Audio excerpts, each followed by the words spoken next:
Hey teens, welcome to Teen Nuggets with your Coach Benta. Today's nugget is titled Talk About Those Emotions. Probably the most difficult thing about being a teenager is the experience of new intense emotions. All of a sudden, you start to feel things you have never felt before. The whole world seems to look and feel different than you have known before. Your thoughts are jumbled up in your head and you don't know what to do with these new emotions. As a teenager, you search for reassurance that you are okay, you're not alone, and that your head is actually not messed up. So you look for friends, read books, probably listen to music more, engage in sports more. Sometimes you go into fantasy land and you just keep daydreaming to try and solve your issue of emotions.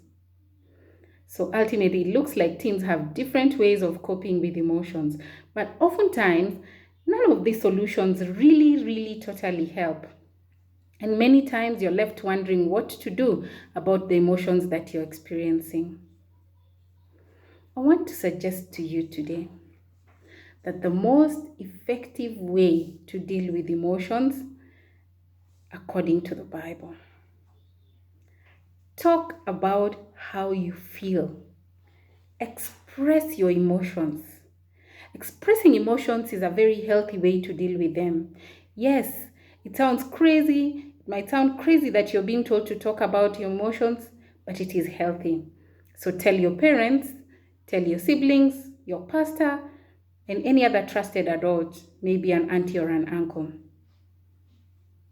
Teens, connecting with God is probably the last thing that you think about when it comes to discussions about emotions.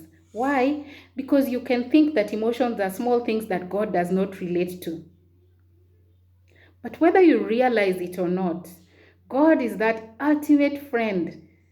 As your creator, He knows you better than you know yourself. So you can trust Him with your deepest emotions and tell Him to help you. Hey teens, once you come to a realization that God is your ultimate friend, you will be better equipped to deal with emotional turmoil. Jesus is more accessible, more reachable than any friend that you know. He's the best friend. So will you talk to him today? Will you talk to him every day about your emotions? Try it. This is your Coach Benta. Until next time.